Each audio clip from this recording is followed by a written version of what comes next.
नमस्कार दोस्तों। आज के इस एपिसोड में एक ऐसी डरावनी घटना की कहानी लेकर आ गया हूं जो प्रिया के साथ घटी थी।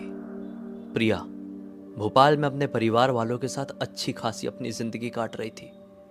प्रिया कॉलेज पास आउट जस्ट की ही थी और प्रिया के पिताजी एक प्राइवेट कंपनी में जॉब किया करते थे। प्रिया की माँ भी थी, वो घर पर हाउसवाइफ ही थी। इनके अलावा इन तीन के अलावा इस घर में कोई और नहीं था। इन लोगों का कोई खुद का घर नहीं था। ये लोग शुरू से किराए पे ही रहते थे। प्रिया के पिताजी किराए पर रहने में ज्यादा विश्वास रखते थे। उनका ये कहना था कि समय समय पर जगह बदलते रहो, मन अच्छा लगा रहता है। वो खुद का घर खरीद के बहुत लंबे समय और जिंदगी भर तक के लिए पैसे फंसाना नहीं चाहते थे। सबकी अपनी अपनी थिंकिंग, सबकी अपनी अपनी सोच। तो किराए पर रहते थे और फिर एक दिन रैंडमली ऐसा हुआ कि प्रिया के पिताजी बोलते कि अब बोर हो गए, इस घर से बोर हो गए, चलो किसी दूसरे घर में रहने के लिए चलते हैं। प्रिया बोलती कहाँ पे पापा। ये चीजें अब प्रिया के घर वालों सब लोगों को अच्छी लगती थी। सबको एक जगह पे टिकना पसंद नहीं था और इस घर में तो ये पिछले 4 साल से टिके हुए थे। तो इन लोगों को भोपाल के हल्के से आउटर से इलाके में एक बंगलो का पता चलता है। बंगलो मतलब कैसा आप समझते, ड्यूप्लेक्स, नीचे भी घर है उन्हीं का और सीढ़ी चढ़ के जाओ ऊपर भी उन्हीं का घर, फिर टेरेस, इस तरह का। तो ये हल्का सा आउटर सा इलाका था। इस आउटर से इलाके में पूरी एक कॉलोनी बसी हुई है और ये कॉलोनी में सेम टाइप के बंगलो है। आप समझ रहे हैं कि एक पर्टिकुलर भोपाल के अंदर एक सिटी बनी हुई है। जैसे बिल्डर्स लोग बना देते हैं ना, एक ऐसी सोसाइटी बना देते हैं जिसमें बहुत सारे बंगलो रहते हैं। तो इसमें बहुत सारे बंगलो थे और इनमें से एक बंगलो इनको पसंद आ गया, खाली मिल गया, रेंट पे ले लिए, रहने के लिए वहां पर गए। प्रिया इस बंगलो को देखकर बहुत खुश हुई। बोली वाह पापा, ग्राउंड फ्लोर भी है, फर्स्ट फ्लोर भी है, टेरेस भी है। तो टेरेस वाला जो अपना फर्स्ट फ्लोर होगा वो मेरा है, आप लोग ग्राउंड फ्लोर में रहो। प्रिया को क्या, हर एक बच्चे को अकेला रहना काफी ज्यादा पसंद होता है। एक पर्टिकुलर एज ग्रुप के बाद हर एक इंडियन बच्चे का तो मुझे मालूम है और ऐसा फॉरेन में भी होता होगा, सबको ही ये बहुत अच्छा लगता है कि उनको एक प्राइवेट रूम मिल जाए, उनको थोड़ी प्राइवेसी मिले। और प्रिया ने देखी यहाँ तो पूरा फ्लोर प्राइवेट मुझे मिल रहा है। उसने बोली मुझे चाहिए और घर वालों ने भी हाँ कह दिए खुश होके। अब प्रिया ऊपर वाला पूरा अपना जो कमरा है वो पूरा अपने अंडर में कर चुकी है और दिन भर अपने कमरे में रहती। प्रिया को प्ले स्टेशन खेलने का बड़ा शौक, तो उसके पास प्ले स्टेशन पहले से ही था, बड़ी वाली टीवी लगवा ली पापा से और प्ले स्टेशन खेलते रहते। पढ़ाई लिखाई तो कंप्लीट हो गई थी। फिर रात होती तो रात में थोड़ी बुक्स पढ़ती। प्रिया को नॉवेल पढ़ने का शौक था और फिर सो जाती। देखो जब ये लोग शिफ्ट हुए तो आने वाले जो एक आध हफ्ते थे वो काम से इतने ज्यादा भरे हुए थे कि कुछ पता ही नहीं चलता था। सुबह उठो, काम धंधा करो, थोड़ा प्ले स्टेशन खेल लो, किताब पढ़ लो और सो जाओ। बिल्कुल भी खाली समय मिल नहीं पा रहा था। ऐसा प्रिया का रूटीन मैं बता रहा हूँ। मम्मी का भी ऐसी रूटीन होगा और पिताजी तो अपने जॉब पे जा रहे हैं, उनका भी रूटीन रहा होगा। उठो, काम धंधा करो, खाना बनाओ, खाना खाओ, बच्चों खिलाओ, बच्ची को खिलाओ, मतलब पति को खिलाओ, सो जाओ। ऐसा वाला उनका भी रूटीन। एक हफ्ते निकले, 8वें दिन से थोड़ा सा फ्री समय निकला क्योंकि घर शिफ्ट किए पूरे परिवार ने तो बिजी थे। 8वें दिन से समय निकला तो प्रिया ने ये नोटिस करी कि रात में जब मैं किताब बंद करके सोने वाली रहती हूं तब बंगलों के आसपास से किसी की पायल, घुंघरू की आवाज सुनाई देती है। हाँ, पिछले 7 दिनों में भी एक आध बार ऐसा हुआ था कि फील हुआ था किसी की आवाज आई है बाहर की तरफ से घुंघरू पहनकर, लेकिन इतना ज्यादा माइंड नहीं करी थी। थकान होती थी, नींद आती थी। लेकिन आज जब थोड़ा फ्री समय था, ये रात में 12:30 बजे अपना सोने के लिए जा ही रही थी, तब इसको बहुत क्लियर आवाज सुनाई थी। फिर इसने सोची ये हल्का आउटर सा इलाका है, दिन में भी कई बार ऐसा होता है कि जो गाय या जो भैंस होते हैं वो चराने वाले जो होते हैं वो इस इलाके से जा रहे होते हैं, तो बहुत सारे गाय भैंसों की गले में घंटी बांध देते हैं तो वो घंटी की आवाज़ आती है। तो ये सोचती कि हो सकता है कि रात बेरात कोई भैंस चरते हुए आ गई होगी तो उसकी घंटी की आवाज़ सुनाई देती है। पहली रात को ये इग्नोर करके सो गई। दूसरी रात को आवाज़ फिर से आई, तीसरी रात को भी आए और ये आवाज़ आने का समय अब बढ़ता जा रहा है, बढ़ता जा रहा है। पहली रात तो 12:30 बजे के आसपास और अब एक ऐसी रात आई कि 3:05 में इसको ये आवाज़ सुनाई दी। सोचिए बड़ा अजीब हो रहा है, हमारे घर के सामने ही होता है और रोज़ ये समय लेट कैसे होते जा रहा है और इतनी रात गए किसी की गाय या भैंस बाहर चरने के लिए क्यों निकलेगी। ये उठी और इसके बेडरूम में ही फर्स्ट फ्लोर में है ना ये, तो इसके बेडरूम में ही खिड़की थी। खिड़की खोल के नीचे देखे तो क्या पाती है, नीचे एक लड़की पूरा बाल वाल खोल के, इतने मोटे मोटे वाले जो घुंघरू वाला पट्टा होता है ना, जो डांसर लोग डांस करते हैं जिसको पहन के, वो पहन के चल रही है। इनके बंगलों से चिपक के, दीवार के चिपक चिपक के चल रही है वो। जिसका दिमाग खराब हो गया, ये कौन लड़की है करके। अब देखो इतनी रात गए, ऐसा कोई आपको भी दिखाई दे दे अपने घर के इर्द गिर्द तो आप भी थोड़ी देर के लिए सहम जाएंगे। अगर आप अपने कमरे में अपने फ्लोर में अकेले हैं तो ये भी थोड़ी सहम गई और तुरंत खिड़की बंद कर दी और सोने की कोशिश करने लगी। और नींद आ भी गई। थोड़ी देर बाद ये आवाज़ बंद हो गई और नींद आ गई। अगले दिन ये अपनी मम्मी से ये सारी बात डिस्कस करती है तो मम्मी कहती है कि अरे हो सकता है बहुत सारे बंगलो हैं यहाँ पर। इनका सबसे आखिरी वाला बंगलो था। इनके बंगलो के बाजू में थोड़ी पतली सी गली जैसी थी सोसाइटी से बाहर निकलने की। तो इसकी मम्मी ने बोली हो सकता है अपनी गली बाहर निकलने की यही है, अपने बंगलों से ही लगी हुई होगी। कोई लड़की टहलती वहलती होगी। आजकल तो बॉयफ्रेंड वगैरह भी कितने होते हैं तुम्हारी जनरेशन में, तो फ़ोन में बात करते घूमती होगी। बोली नहीं मम्मी, मैंने बहुत क्लियर देखी हूँ, वो कोई फ़ोन में बात नहीं कर रही थी, खाली बाल वाल खोल के नीचे देख के घूम रही थी जैसे कि कोई चुड़ैल हो।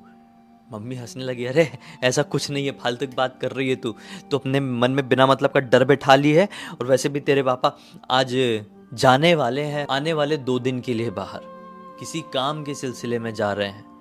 अब अकेले ऊपर तू रहेगी, अब बिना मतलब के मुझे डरा रही है, अकेली मैं नीचे रहूंगी।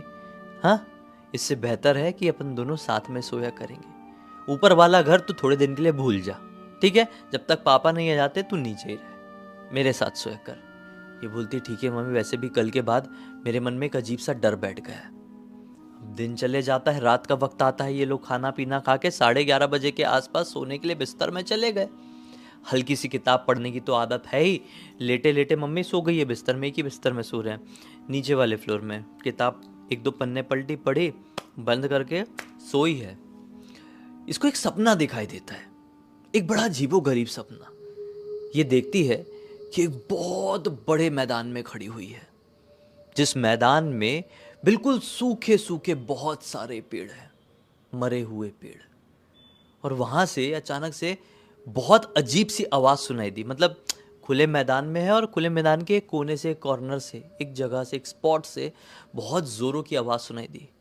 ये ज़मीन अचानक से हिलने लगी। ये ज़मीन की तरफ नोटिस करिए कि ज़मीन कैसे हिल रही है। और फिर सामने उस तरफ देखी जिस तरफ से आवाज़ आ रही थी वापस से, तो क्या पाई कि ढेर सारे लोग एक भूत को, एक समझ लो चुड़ैल, एक शैतान को अर्थी में लेकर आ रहे हैं। और वो शैतान ऐसा बैठा हुआ है, मतलब जैसे मरा हुआ है, समझ लो ऐसा बैठा हुआ है मरे मरे। वो बहुत डरावना दिखाई दे रहा है। इसके सामने लेकर आए हैं, वो अर्थी रखे हैं और फिर वो शैतान का पूरा जो शरीर है वो फाड़ फाड़ के नॉर्मल इंसान खाने लगे हैं। इसको बहुत जोर का घबराहट हुई इस सपने को देखकर और डरते हुए एकदम चीख के उठी। लेकिन मम्मी बहुत गहरी नींद में थी, बहुत जोर से भी नहीं चीखी थी, तो मम्मी को पता नहीं चला। लेकिन जब ये उठी तो इसने क्या महसूस करी कि इसके हाथ में, इसके राइट हैंड में बहुत ज़्यादा दर्द और जलन हो रहा है। जैसे कि इसने सपने में, ये सपने में क्या देखी थी कि आखिरी वाला पॉइंट, इसके सपने का आखिरी पॉइंट ये था कि वो जो इंसान है उसने उस शैतान के, वो इंसानों ने उस शैतान के हाथ को ऐसा उखाड़ दिए। और उसी चीज़ को, उखड़े हुए हाथ को देखकर ये सपने में डर के उठी थी और इसको वही हाथ में बहुत जोर का पेन हो रहा था। ये सोची कि ये कैसा सपना था यार। नॉर्मली शैतान इंसानों को मारते चबाते खाते हैं, मैंने तो एक मुर्दा शैतान को देखी जिसको इंसान चीर फाड़ करके खा रहे हैं। बड़ा अजीब सपना था। इतने में ही ये सब कुछ महसूस कर ही रही, याद कर ही रही है सपने का कि इसको अचानक से एक ठंडी हवा का झोंका फील हुआ गाल में। सुप करके ऐसा लगा कि कोई इसको छूता हुआ गया, जो दिखाई नहीं दिया, एकदम ठंडा। तो जिस तरफ ही इसको ऐसा फील हुआ कि कोई गया है, हल्का सा ऐसा लगा भी एक रोशनी जैसी गई है। उसने उस तरफ देखी और उस तरफ थी एक खिड़की, इनके कमरे की खिड़की क्लियर देखी है। अब ऐसे देखी ना, हवा के साथ ऐसा देखी तो क्या पाई कि उस खिड़की के बिल्कुल सामने, मतलब खिड़की के बाहर की तरफ नहीं, खिड़की के अंदर की तरफ, इनके कमरे के अंदर ही खिड़की से लगी हुई एक लड़की खड़ी हुई है। उसके बाल भी ऐसे घुंघराले घुंघराले हैं और खुले हुए दिख रहे हैं। खिड़की के बाहर स्ट्रीट लाइट जलती है, तो स्ट्रीट लाइट की रोशनी, खिड़की कांच की है, तो स्ट्रीट लाइट की रोशनी अंदर आ रही है और वो बिल्कुल रोशनी के अपोजिट में खड़ी हुई है। तो वो लड़की खड़ी, ये तो समझ में आ रहा है, लेकिन लड़की का चेहरा नहीं दिखाई दे रहा है। इसने फिर ध्यान से उसको देखने की कोशिश करी, हल्के सा डर भी लग रहा है लेकिन देख रही है।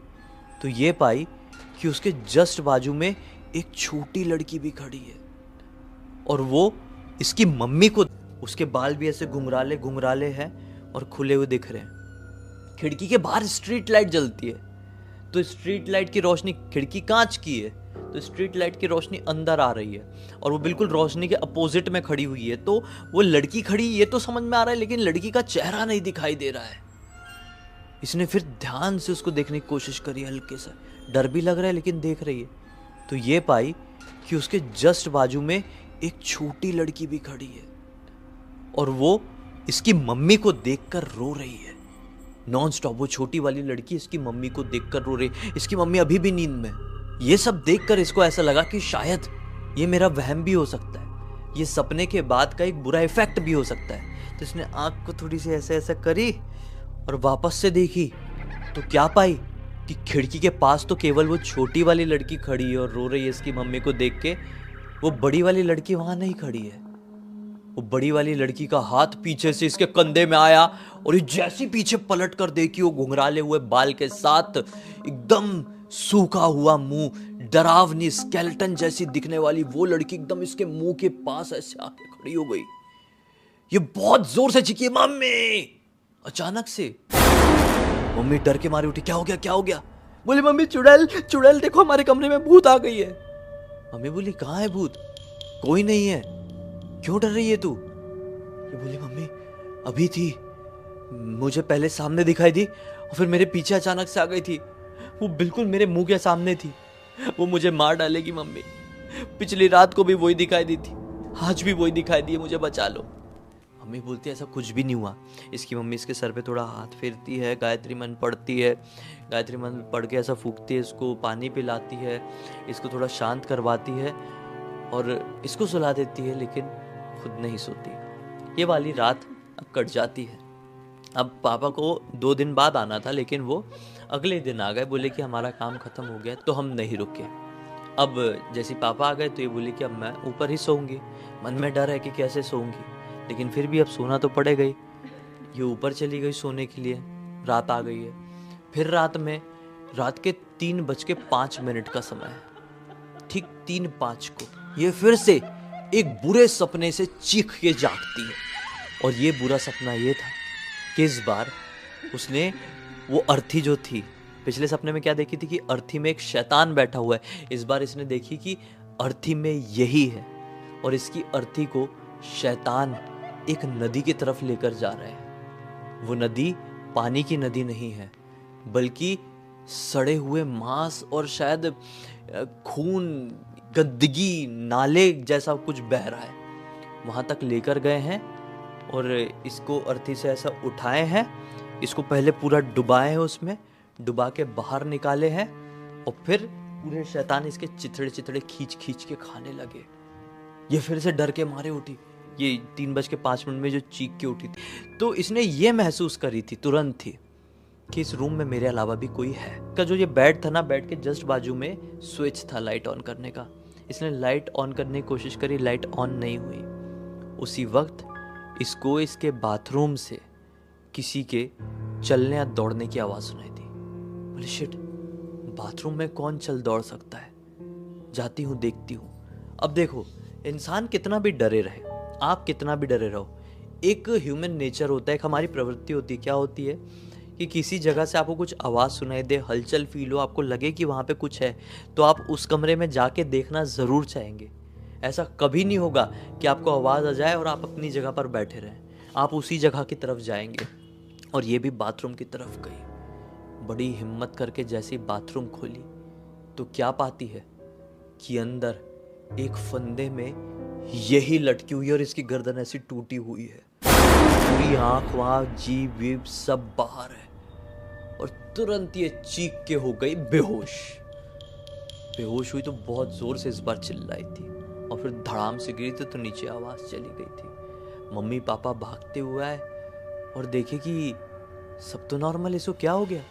इसको उठा के हॉस्पिटल लेकर भागे। हॉस्पिटल में जब ये जागी तो चिल्लाती रही कि भूत है, चुड़ैल है, मुझे मार डालेगी, मुझे फंदे में लटका डालेगी, मेरे चितड़े चितड़े नोच नोच के खा जाएगी, यही बोलती रही। आप विश्वास नहीं मानोगे, उस दिन के बाद से आने वाले 2.5 सालों तक इसका दिमागी संतुलन खराब रहा। कहाँ कहाँ इलाज नहीं हुआ। सबसे पहले चेन्नई लेके गए, फिर नागपुर में एक हॉस्पिटल है, आप लोगों को पता होगा, वहाँ पर लेकर गए, फिर आगरा में लेकर गए, फिर रांची में लेकर गए। बहुत सारी जगहों में बहुत ज़्यादा खर्चा किए। इसको तो झटके भी पड़े हैं। झटके जो पड़ते हैं ना, जिनका, और पड़ते हैं, ये सिर्फ फिल्मों वाली बात नहीं है, मुझे मालूम है। झटके भी देते हैं कई बार, अगर केसेस ऐसे बिगड़ जाते हैं, अलग लेवल के केसेस होते हैं, तो वो भाई मेडिकल चीज़ है, उसमें नहीं जाना है अपन को। लेकिन हाँ, झटके वटके भी इसको पड़े हैं। बहुत घर वाले हताश हो गए थे, फिर बड़ी मुश्किल से इसमें सुधार आया और अभी थोड़ा ओके ओके कर रही है। ये अब उस घर में नहीं रहते हैं, कहीं और रहते हैं। इसकी शादी, जॉब कुछ नहीं हुआ है, सिर्फ घर पे ही है। और घर वाले आज भी प्रार्थना करते कि हमारी बच्ची पूरी तरीके से ठीक हो जाए, लेकिन वो रिकवर नहीं कर पाई है पूरी तरीके से। अब डरी डरी सी रहती है। ऐसा नहीं है कि अभी भी उसके हैं।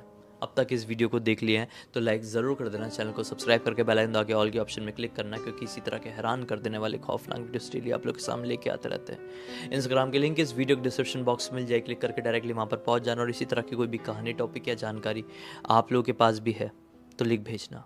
हो सकता है हमारा अगला वीडियो कल आपके हिसाब से बन रहा हो। तो चलिए कल फिर से मिलते हैं, तब तक के लिए बहुत बहुत धन्यवाद। आपका दिन शुभ हो।